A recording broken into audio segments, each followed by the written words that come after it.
ప్రియమైన స్నేహితులారా, ప్రేమధార కార్యక్రమానికి మిమ్మల్ని సాదరంగా ఆహ్వానిస్తున్నాం. దేవుని బిడ్డలుగా మీరు మీ ఆధ్యాత్మిక జీవితాలను అర్థవంతంగా, దేవునికి మహిమకరంగా జీవిస్తున్నారని తలస్తున్నాం. బైబిల్లోని సత్యాలను పరిశుద్ధాత్మ దేవుడు మీకు క్రమబద్ధంగా నేర్పిస్తున్నాడని, వాటిని మీ జీవితాలకు అన్వయించుకుంటున్నారని ఆశిస్తున్నాం. ఈనాటి పాఠంలో ప్రత్యక్ష గుడారమునకు ఉపయోగించవలసిన వస్తు సామగ్రిని గూర్చి మరియు నిబంధన మందసమును నిర్మించుటకు సంబంధించిన సూచనలను గూర్చిన సత్యాలను తెలుసుకుందామా?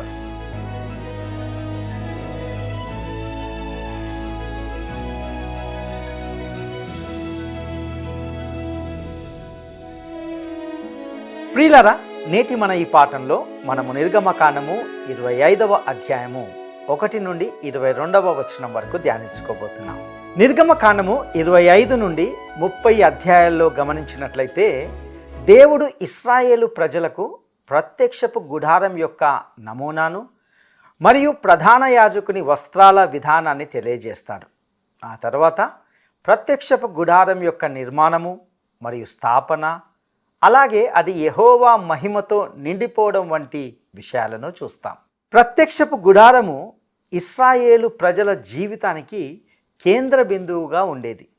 ఎందుకంటే అక్కడే మనుషులు దేవుని సన్నిధిని సమీపించేవారు.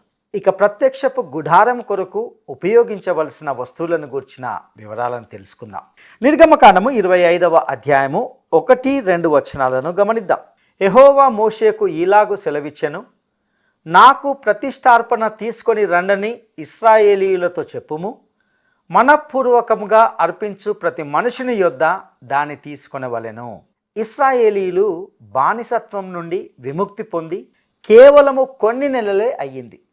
అయినప్పటికీ ప్రత్యక్షపు గుడారము నిర్మాణానికి తమ వంతు సహకారం అందించాలని ప్రభువు వారిని కోరాడు. ఆశ్చర్యకరమైన విషయం ఏమిటంటే ఇశ్రాయేలు ప్రజలు ఎంత ఎక్కువగా ఇచ్చారంటే ఇక ఇవ్వవద్దని వారికి చెప్పాల్సి వచ్చింది.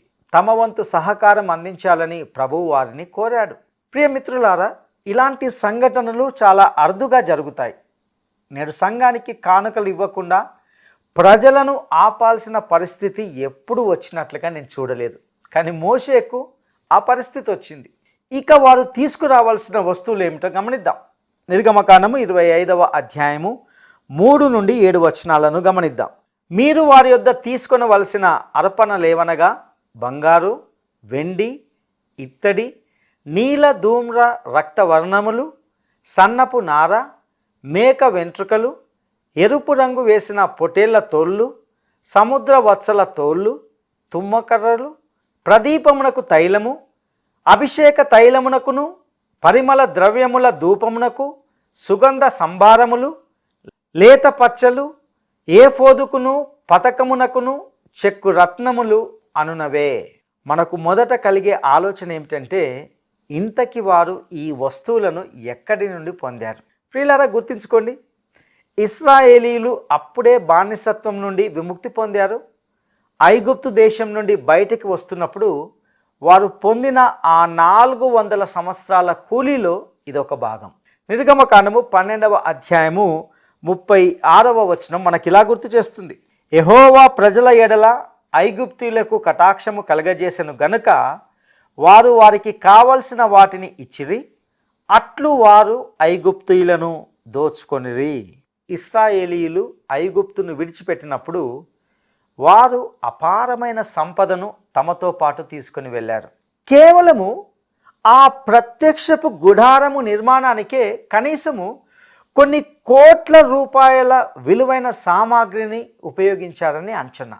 అరణ్య ప్రయాణంలో దానిని మోసుకు వెళ్లాల్సి ఉన్నందున ఆ గుడారము పరిమాణంలో చిన్నదిగా ఉన్నప్పటికీ అది ఎంతో అలంకారప్రాయంగా, వైభవంగా మరియు అందంగా ఉండేది. ఇక నిర్గమకాండము 25వ అధ్యాయము 8వ వచనాన్ని గమనిద్దాం. నేను వారిలో నివసించినట్లు వారు నాకు పరిశుద్ధ స్థలమును నిర్మింపవలెను. దేవుడు ఒక నిర్దిష్ట భౌగోళిక ప్రదేశానికే పరిమితమై ఆ గుడారంలోనే నివసిస్తాడని ఆయన ఎప్పుడూ చెప్పలేదు. అయితే తాను కెరూబుల మధ్య నివసిస్తానని ఆయన చెప్పాడు. 1 సమూయేలు గ్రంథము 4:4, 2 సమూయేలు 6వ అధ్యాయము 2వ వచనం, అదేవిధంగా 2వ రాజుల గ్రంథము 19వ అధ్యాయము 15వ వచనం, మరియు యెషయా గ్రంథము 37:16 అన్నీ కూడా ఈ విషయాన్ని ధృవీకరిస్తాయి. ఇశ్రాయేలు జాతి దేవుడే కేంద్ర బిందువుగా ఉండే దైవ పాలనలో అనగా థియోక్రసీ పరిపాలన ఉండేది, మరియు యెహోవాయే వారికి రాజుగా ఉండేవాడు. ఇశ్రాయేలు దేవునిచే పాలించబడాల్సి ఉంది. ఆయన సింహాసనము కెరూబుల మధ్య ఉండేది. అక్కడే మనిషి దేవుణ్ణి కలిసేవాడు. మనుషులు కట్టిన భవనంలో దేవుడు నివసిస్తాడనే నేటి భావన నిజం కాదు, అది అన్యమత భావన. కొందరు చర్చి భవనాన్ని దేవుని ఇల్లు అని పిలుస్తారు. అది దేవుని ఇల్లు కాదు, ఎందుకంటే ఆయన ఏ భవనంలోనూ నివసించాడు, ఎప్పుడూ నివసించలేదు కూడా. సొలొమోను దీనిని ఖచ్చితంగా 1 రాజుల గ్రంథము 8వ అధ్యాయము 27వ వచనంలో ఇలా వ్యక్తపరిచాడు. నిశ్చయముగా దేవుడు ఈ లోకమందు నివాసము చేయడు, ఆకాశ మహాకాశములు సహితము నిన్ను పట్టజాలవు, నేను కట్టించిన ఈ మందిరము ఏలాగు పట్టును. ప్రియులారా, ఆ ప్రత్యక్షపు గుడారం అనేది మనిషి దేవుణ్ణి కలిసే స్థలంగా ఉండాల్సి ఉంది. కీర్తనల గ్రంథము 99 1వ వచనంలో ఇలా ఉంది. యెహోవా రాజ్యము చేయుచున్నాడు, జనములు వణుకును, ఆయన కెరూబుల మీద ఆసీనుడై ఉన్నాడు, భూమి కదలును. ఆ మందసం దేవుని సింహాసనంగా ఉండేది, మరియు వారు నిర్మించాల్సిన వస్తువుల్లో అది మొట్టమొదటిది. ఇక నిర్గమకాండము 25వ అధ్యాయము 9వ వచనాన్ని మనము గమనిద్దాం. నేను నీకు కనపరచు విధముగా మందిరం యొక్క ఆ రూపమును దాని ఉపకరణములన్నిటి రూపమును నిర్మింపవలెను. హెబ్రీలకు రాసిన పత్రిక ప్రకారము ఈ భూ సంబంధమైన గుడారము పరలోకంలోని గుడారాన్ని పోలి నిర్మించబడింది. పరలోకంలో నిజమైన గుడారం ఉందా అనే ప్రశ్న తలెత్తుతుంది. దేవుడు ఉందని చెప్పాడు, కాబట్టి అది ఉందని నేను కూడా భావిస్తున్నాను. నేను దీనిని అక్షరాలా తీసుకుంటాను. మరియు దేవుడు ఒకవేళ గనక వేరే అర్థం చెప్పి ఉంటే గనక ఆయన దానిని కూడా స్పష్టం చేసి ఉండేవాడని నేను భావిస్తున్నాను. హెబ్రీ పత్రిక 8వ అధ్యాయము 5వ వచనం ఇలా చెబుతుంది. మోషే గుడారము అమర్చబోయినప్పుడు కొండ మీద నీకు చూపబడిన మాదిరి చొప్పున సమస్తమును చేయుటకు జాగ్రత్త పడుము అని దేవుని చేత హెచ్చరింపబడిన ప్రకారము ఈ యాజకులు పరలోక సంబంధమగు వస్తువుల ఛాయారూపకమైన గుడారమునందు సేవ చేయుదురు.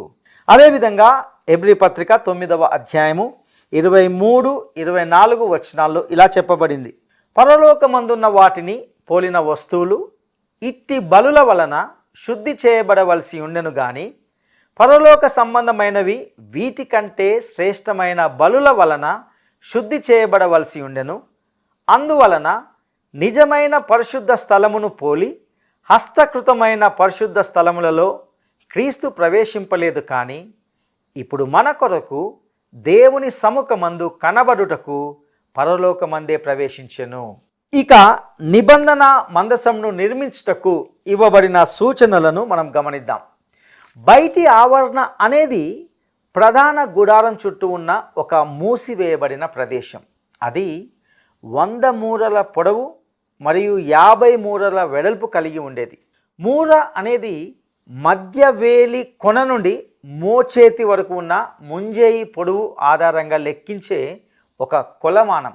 మీరు మీ మోచేతిని కొలిస్తే అది సుమారు 18 అంగుళాలు ఉంటుంది. మీరు పొట్టిగా ఉంటే అది అంతకంటే తక్కువగా ఉంటుంది. ఒకవేళ మీరు పొడవుగా ఉంటే అది ఇంకా పొడవుగా ఉంటుంది. కాబట్టి మూర పొడవు మారుతూ ఉండేది, కానీ సుమారు 18 అంగుళాలు ఉండేది. మీరు గుడారం యొక్క నేల మాళిగను పరిశీలిస్తే బయటి ఆవరణలో ఇత్తడి బలిపీఠము మరియు ఇత్తడి గంగాలము ఉండేవని మీరు చూస్తారు. ప్రధాన గుడారము పరిశుద్ధ స్థలము మరియు అతి పరిశుద్ధ స్థలము అనే 2 భాగాలుగా విభజించబడింది. ఆ గుడారము 30 మూరల పొడవు, 10 మూరల వెడల్పు మరియు 10 మూరల ఎత్తు కలిగి ఉంది. పరిశుద్ధ స్థలము 20 మూరల పొడవు, 10 మూరల వెడల్పు కలిగి ఉంటున్నది. అతి పరిశుద్ధ స్థలము 10 మూరల పొడవు, 10 మూరల వెడల్పు మరియు 10 మూరల ఎత్తు కలిగి ఒక పరిపూర్ణమైన ఆకారాన్ని కలిగి ఉండేది. ప్రియులారా, పరిశుద్ధ స్థలములోని సామాగ్రిలో సముఖపు రొట్టెల బల్ల, బంగారు దీపవృక్షము మరియు ధూపవేదిక ఉండేవి. అతి పరిశుద్ధ స్థలములో నిబంధన మందసం మరియు కరుణాపీఠం ఉండేవి. వెలుపలి ఆవరణంలో 2 వస్తువులు ఉండేవి: ఇత్తడి బలిపీఠము మరియు ఇత్తడి గంగాళము. దాని చుట్టూ తెల్లని నార వస్త్రపు కంచె ఉండేది. ఇక నిర్గమకాండము 25వ అధ్యాయము 10 నుండి 13 వచనాలను గమనిద్దాం. వారు తుమ్మకర్రతో ఒక మందసంను చేయవలెను. దాని పొడుగు 2 మూరలున్నర, దాని వెడల్పు 3.5, దాని ఎత్తు 3.5. దాని మీద మేలిమి బంగారు రేకు పొదిగింపవలెను. లోపలను వెలుపలను దానికి పొదిగింపవలెను. దాని మీద బంగారు జవను చుట్టూ కట్టవలెను. దానికి 4 బంగారు ఉంగరములను పోతపోసి, ఒక ప్రక్కను 2 ఉంగరములు, ఎదుటి ప్రక్కను 2 ఉంగరములు ఉండునట్లు దాని 4 కాళ్లకు వాటిని వేయవలెను. తుమ్మకర్రతో మూత కర్రలను చేసి వాటికి బంగారు రేకులను పొదిగించి, మందసము మరియు దానిపై ఉన్న కరుణాపీఠము దేవుడు ఇశ్రాయేలీయులను కలుసుకునే స్థలం. వారు తమ దేవుని సమీపించడానికి అది ఒక స్థలంగా ఉంటున్నది. అది ఆ గుడారంలోని అతి పరిశుద్ధ స్థలం. అక్కడ ఉన్న వాటిలో మొదటిది మందసం అని మనం గమనించాలి. మనము దేవుని దృష్టికోణం నుండి, అంటే లోపలి నుండి బయటకు చూస్తూ దానిని సమీపిస్తున్నాం. దేవుని సన్నిధి నివసించే అతి పరిశుద్ధ స్థలములో మందసం ఉండేది. ఒకవేళ మనము మనిషి దృష్టికోణం నుండి దానిని సమీపిస్తే మొదట గుడారం యొక్క ద్వారం వద్దకు, ఆ తర్వాత ఇత్తడి బలిపీఠం మరియు ఇత్తడి గంగాళం వద్దకు వస్తాం. ఇశ్రాయేలు ప్రజలు అరణ్య ప్రయాణం చేస్తున్నప్పుడు మోసుకెళ్ళడానికి వీలుగా ఆ ప్రత్యక్షపు గుడారము రూపొందించబడింది. వారు ఒక చోట విడిది చేసినప్పుడు అది అమర్చబడేది, మరొక ప్రదేశానికి వెళ్ళేటప్పుడు విప్పబడేది.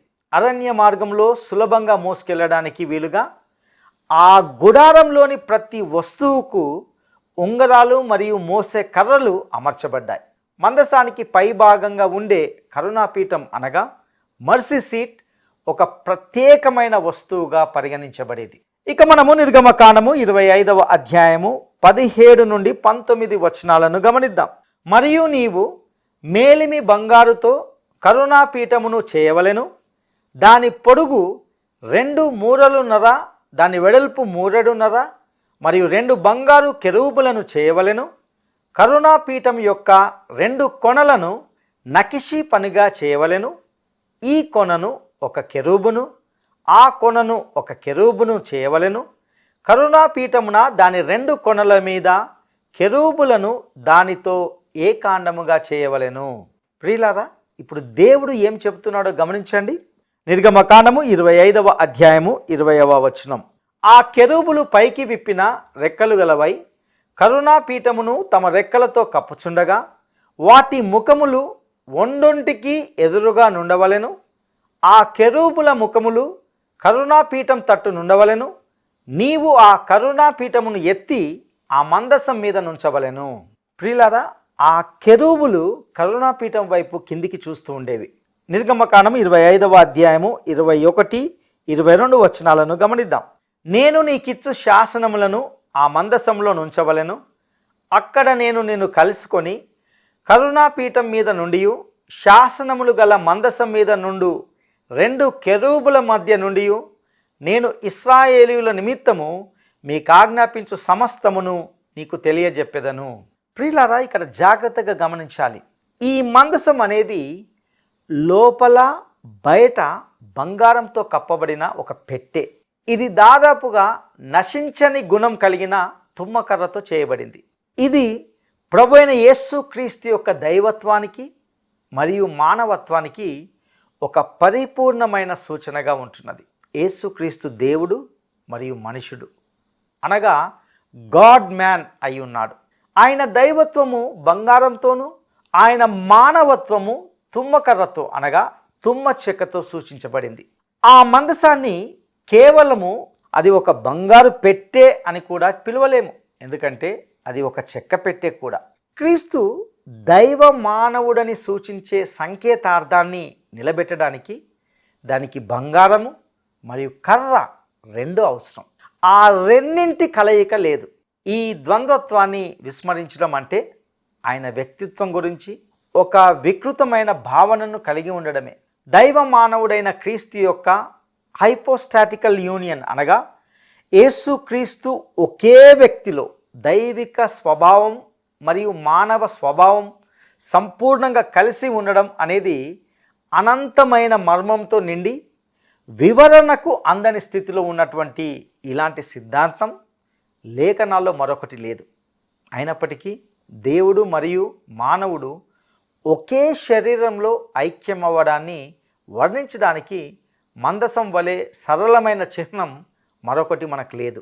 కేవలం కర్ర అనగా చెక్క మరియు బంగారంతో చేసిన ఒక పెట్టె అంతు చిక్కని విషయాలను మనకు తెలియజేస్తుంది. నిజంగా జ్ఞానులను గందరగోళానికి గురి చేయడానికి దేవుడు సరళమైన సాధారణ విషయాలనే ఎంచుకుంటాడు. ఈ సరళమైన పెట్టె మానవుడు గ్రహించగలిగినంత వరకు ప్రభువైన యేసుక్రీస్తు యొక్క ధన్యమైన వ్యక్తిత్వంలోని అగమ్యమైన మర్మం యొక్క పూర్తి కథను మనకు చెబుతుంది. మందసం లోపల వెలుపల బంగారంతో కప్పబడి ఉంది. కొలస్సీ పత్రిక 2వ అధ్యాయము 9వ వచనము మనకు ఇలా చెబుతుంది, ఏలయనగా దైవత్వం యొక్క సర్వ పరిపూర్ణత శరీరముగా క్రీస్తునందు నివసించుచున్నది. యేసుక్రీస్తు కేవలము అద్భుతాలు చేసేవాడు మాత్రమే కాదు, ఆయన కేవలం ఒక సేవకుడు మాత్రమే కాదు, లేదా దైవత్వం పట్ల అతిగా స్పందించే భావన కలిగిన వ్యక్తి కూడా కాదు. ఆయన సాక్షాత్తు దేవుడే. ఆయన దేవునిలా మాట్లాడాడు, తనను తాను దేవునితో సమానమైన స్థాయిలో ఉంచుకున్నాడు. యోహాను సువార్త 14వ అధ్యాయము 1వ వచనము మరియు 9 వచనాల్లో మన రక్షకుడు ఇలా అన్నాడు, మీ హృదయమును కలవరపడనీయకుడి, దేవుని యందు విశ్వాసముంచుచున్నారు, నా యందును విశ్వాసముంచుడి. యేసు, ఫిలిప్పు, నేను ఇంతకాలము మీ యొద్ద ఉండినను నీవు నన్ను ఎరగవా? నన్ను చూచిన వాడు తండ్రిని చూచియున్నాడు గనుక తండ్రిని మాకు కనపరచుమని ఎలా చెప్పుచున్నావు? అవును, ఆయన దేవుడే. అదే సమయంలో ఆయన పరిపూర్ణ మానవుడు కూడా. ఆయన అలసిపోయేవాడు. పగటి ఎండలో సమరయ్యలోని ఒక బావి దగ్గర విశ్రాంతి తీసుకోవడానికి కూర్చున్నాడు. ఆయన నిద్రపోయాడు, ఆహారాన్ని భుజించాడు, నీరు త్రాగాడు, నవ్వాడు, ఏడ్చాడు. అంతేకాక ఆయన బాధను అనుభవించాడు. ఇవన్నీ కూడా మానవ లక్షణాలు. నిబంధన మందసంలో బంగారము మరియు కర్ర అనగా చెక్క రెండు అవసరమయ్యాయి. అయినప్పటికీ అవి ఒకదానితో ఒకటి కలిసిపోలేదు, లేదా ఒకదాని ఉనికి మరొక దానితో అంతరించిపోలేదు. అలాగే క్రీస్తు దేవుడు మరియు మానవుడు రెండు అయి ఉన్నాడు. కానీ ఆ రెండు స్వభావాలు ఎప్పుడూ కలిసిపోలేదు లేదా విలీనం కాలేదు. ఆయన ఒకే సమయంలో దేవునిగా మరియు మానవునిగా వ్యవహరించలేదు. ఆయన చేసిన పనులు పరిపూర్ణ మానవత్వంతో కూడినవి లేదా పరిపూర్ణ దైవత్వంతో కూడినవి అయి ఉండేవి. ఆ మందసం ఖాళీ పెట్టే కాదు. ఎబ్రీ పత్రిక 9వ అధ్యాయము 4వ వచనంలో పేర్కొన్నట్లుగా అందులో 3 వస్తువులు ఉన్నాయి. ఆ మందసంలో మన్నాగల బంగారు పాత్రయు, చిగురించిన అహరోను చేతికర్రయు, నిబంధన పలకలను ఉండెను. ఆ మందసంలోని వస్తువులు కూడా ప్రతీకాత్మకమైనవి. చిగురించిన అహరోను కర్ర ప్రభు యొక్క పునరుత్థానాన్ని సూచిస్తుంది. మన్నా క్రీస్తు జీవాహారమై ఉన్నాడనే సత్యాన్ని తెలియజేస్తుంది. 10 ఆజ్ఞలు అనగా నిబంధన పలకలు ఆయన భూమిపై జీవించిన జీవితాన్ని అంటే ధర్మశాస్త్రాన్ని అన్ని విధాలుగా నెరవేర్చడం మరియు తన గురించి చెప్పబడిన ప్రవచనాలను నిజం చేయడాన్ని సూచిస్తాయి. నిబంధన పలకలు క్రీస్తు యొక్క రాజరికాన్ని సూచిస్తాయి. ఆయన రాజుగా జన్మించాడు, రాజుగా జీవించాడు, రాజుగా మరణించాడు మరియు రాజుగా మృత్యుంజయుడయ్యాడు. ఆయన రాజుగా భూమికి తిరిగి రాబోతున్నాడు. దేవుని ప్రణాళిక నేడు కొనసాగుతుంది. అది అనాది కాలం నుండి క్రీస్తు ఈ భూమిని పరిపాలించే సమయం వరకు సాగుతూనే ఉంటున్నది. భూమికి ఒక పాలకుడు అవసరం, మానవాళికి ఒక రాజు అవసరం, ఒకరోజు ఆయన రాజులకు రాజుగా, ప్రభువులకు ప్రభువుగా రాబోతున్నాడు. ఇక మన్నా పాత్ర క్రీస్తును ఒక ప్రవక్తగా సూచిస్తుంది. యోహాను సువార్త 6వ అధ్యాయము 32వ వచనంలో స్పష్టంగా చూపిస్తున్నట్లుగా ఆయన దేవుని పక్షాన మాట్లాడాడు. పరలోకం నుండి వచ్చు ఆహారము మోషే మీకు ఇయ్యలేదు, నా తండ్రియే పరలోకం నుండి వచ్చు నిజమైన ఆహారము మీకు అనుగ్రహించుచున్నాడు. యేసుక్రీస్తు మానవునికి దేవుని యొక్క సందేశం కూడా అయ్యున్నాడు. ఆయన లోగోస్గా అంటే దేవుని వాక్యంగా, దేవుని అక్షరమాలగా, ఆల్ఫా మరియు ఒమేగాగా ఉన్నాడు. ఆయనే మానవునికి దేవుని చివరి సందేశం కూడా. క్రీస్తు దైవ మానవుడిగా భూమిపైకి వచ్చినప్పటి నుండి పరలోకం మౌనంగా ఉండిపోయింది. ఎందుకంటే క్రీస్తు తర్వాత చేర్చడానికి దేవునికి ఎలాంటి అదనపు విషయాలు లేవు. ఆ లేఖకు ఆయనకు ఎలాంటి ముగింపు లేదు. ఎందుకంటే క్రీస్తే ఆ లేఖకు ప్రతిరూపం. దేవుడు క్రీస్తులో తన హృదయాన్ని బయలుపరిచాడు. ఇక చిగురించిన అహరోను కర్ర యాజకునిగా క్రీస్తు చేసిన పనిని సూచిస్తుంది. ఒక ప్రవక్త అనేవాడు మానవుని ఎదుట దేవుని పక్షాన మాట్లాడతాడు. యాజకుడు అనేవాడు దేవుని ఎదుట మానవుని పక్షాన మాట్లాడతాడు. యాజకునిగా క్రీస్తు తనను తాను అర్పించుకున్నాడు. యాజకునిగా ఆయన పరలోకానికి వెళ్ళాడు. ఇప్పటికీ ఆయన పరలోకంలో దేవుని కుడి చేతి వైపున ఆసీనుడై ఉన్నాడు. దేవుడు మానవుడైన యేసు క్రీస్తు మృతులలో నుండి లేపబడ్డాడు. మరియు ఇప్పటి వరకు పునరుత్థానానికి ఆయనే ఏకైక ఉదాహరణ. ఈస్టర్ లిల్లీ పువ్వులు మరియు ఈస్టర్ గుడ్లు పునరుత్థానాన్ని సూచించవు, కానీ చిగురించిన అహరోను కర్ర ఆయన పునరుత్థానాన్ని సూచిస్తుంది. అది ప్రాణం పోసుకున్న ఒక పాత నిర్జీవమైన కర్ర. మందసం క్రీస్తును ప్రవక్తగా, యాజకుడిగా మరియు రాజుగా సూచిస్తుంది. యోహాను సువార్త 1వ అధ్యాయము 14వ వచనంలో ఇలా చెప్పబడింది, ఆ వాక్యము శరీరధారి అయి కృపాసత్య సంపూర్ణుడుగా మన మధ్య నివసించెను. తండ్రి వలన కలిగిన అద్వితీయ కుమారుని మహిమ వలె మనము ఆయన మహిమను కనుగొంటిమి. కరుణాపీఠము మందసం పైన ఉండేది. అది మందసం అనే పెట్టెకు పై భాగంగా పనిచేసినప్పటికీ అది ఒక ప్రత్యేకమైన వస్తువు. అది స్వచ్ఛమైన బంగారంతో చేయబడింది. దాని 2 చివర్లలో కెరూబులు తమ రెక్కలను విప్పి దానిపై నీడను కల్పిస్తూ రక్తం ఉంచబడిన పై భాగాన్ని కిందికి చూసేవి.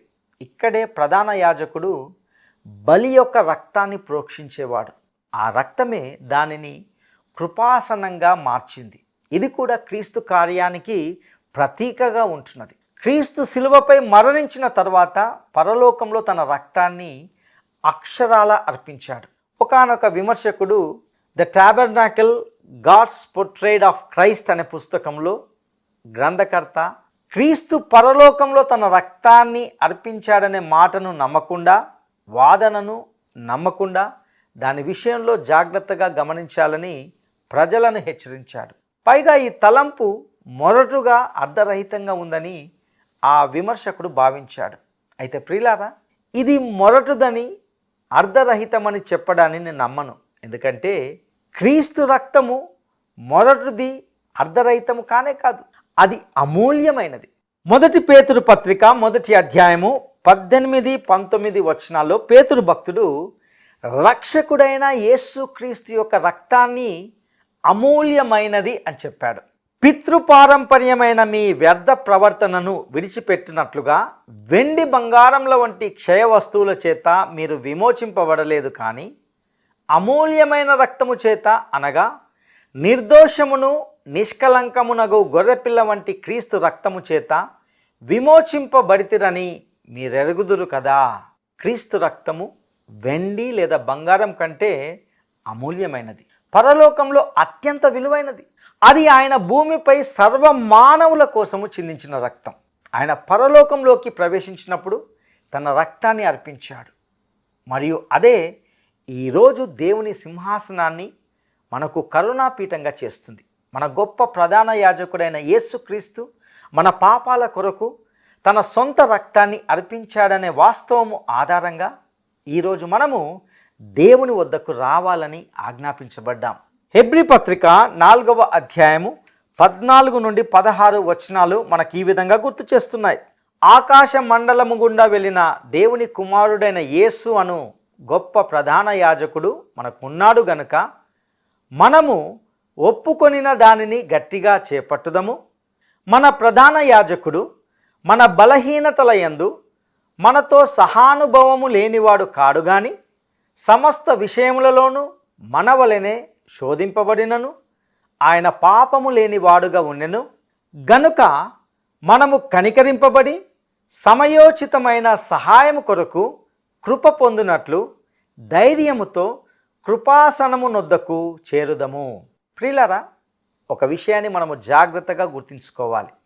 అదేమిటంటే పరలోకంలో ఉన్న మన గొప్ప ప్రధాన యాజకుని ద్వారా మీరు మరియు నేను దేవుణ్ణి సమీపిస్తాం. ఆయన దేవుని కుడి పార్శ్వంలో ఉన్న సజీవుడైన క్రీస్తు. ఆయన ద్వారానే మనము కనికరాన్ని మరియు సహాయాన్ని పొందుతాం. చాలామంది విశ్వాసులు ఈ లోకంలో పోరాటాన్ని ఒంటరిగా ఎదుర్కోవడానికి ప్రయత్నిస్తున్నారు. వారు జీవిత సమస్యలను ఒంటరిగా పరిష్కరించుకోవాలని చూస్తున్నారు. ప్రియ మిత్రులారా, మన వల్ల అది సాధ్యం కాదు. మనకంత బలం లేదు. మనకు సహాయం అవసరం. కానీ క్రీస్తు అందించే సహాయాన్ని మనము వినియోగించుకోవడం లేదు. ఎఫెసీ పత్రిక 1వ అధ్యాయము 19-20 వచనముల ప్రకారము గమనించినట్లయితే క్రీస్తును మృతులలో నుండి లేపిన ఆ మహాశక్తి ఎఫెసీయులలో కూడా పనిచేయాలని పౌలు వారి కోసం ప్రార్థించాడు. నేడు విశ్వాసుల్లో ఆ శక్తి పనిచేయడం చాలా తక్కువగా కనిపిస్తుంది. దేవుని కుడి పార్శ్వంలో ఉన్నటువంటి ప్రధాన యాజకుడు మనకున్నందున విశ్వాసము ద్వారా మనం ఆ శక్తిని పొందుకోవాలి. వాస్తవానికి ఈ ప్రత్యక్షపు గుడారంలో సేవ చేసిన ఏ ప్రధాన యాజకుడైనా పరిశుద్ధ స్థలంలోకి వేగంగా వెళ్ళి కరుణాపీఠం మీద రక్తాన్ని ప్రోక్షించి తిరిగి వేగంగా బయటకు వచ్చేవాడు. అయితే మన ప్రధాన యాజకుడైన క్రీస్తు తన అర్పణను సమర్పించిన తర్వాత దేవుని కుడి పార్శ్వంలో కూర్చున్నాడు మరియు నేటికి మన కోసం అక్కడే ఉన్నాడు. మనల్ని రక్షించడానికి ఆయన ఈ లోకంలో మరణించాడు. మన రక్షణను కాపాడడానికి ఆయన పరలోకంలో జీవిస్తున్నాడు. మనం ఆయనతో నిరంతరం సంబంధం కలిగి ఉండాలి. మరి ఈరోజు మీరు ఆయనతో మాట్లాడారా? ప్రియ సహోదరుడా, సహోదరి, ఇప్పటి వరకు మనము అతి పరిశుద్ధ స్థలములోని వస్తువులను అంటే మందసము మరియు కరుణాపీఠాన్ని గురించి చూసాం. ఇక వచ్చే పాఠంలో మనము 2వ విభాగమైన పరిశుద్ధ స్థలంలోని వస్తువుల గురించి పరిశీలిద్దాం. ఇంతవరకు నేర్చుకున్న సత్యాలను మీ ఆధ్యాత్మిక జీవితాలకు అన్వయించుకొనుటకు ప్రభువు మీకు సహాయం చేయనుగాక. దైవాశీస్సులు. మందసంలో ఉన్న మన్నా పాత్ర క్రీస్తును ఏ రూపంలో సూచిస్తుంది? మందసంలో ఉన్న మన్నా పాత్ర క్రీస్తును ఏ రూపంలో సూచిస్తుంది? 1 ప్రవక్తగా, 2 రాజుగా, 3 యాజకుడిగా. గత కొన్ని రోజులుగా మనము నిర్గమకాండం గ్రంథం అధ్యయనాలను ధ్యానిస్తూ అందులోని ఎన్నో విలువైన సత్యాలను క్రమంగా నేర్చుకుంటున్నాం. ఇందులోని వాక్య సత్యాలను మన జీవితాలకు అన్వయించుకుందాం. మరిన్ని లోతైన సత్యాలను తెలుసుకోవడానికి లేక ప్రార్థన అవసరతలను తెలియజేయడానికి స్క్రీన్ పై ఉన్న నంబర్తో మీరు మమ్మల్ని సంప్రదించవచ్చు. మీ ప్రతి ఫోన్ కాల్ మాకు చాలా విలువైనదని మీ ఫోన్ కాల్ కోసం వేచి ఉంటాం. దేవుడు మీకు తోడై ఉండునుగాక.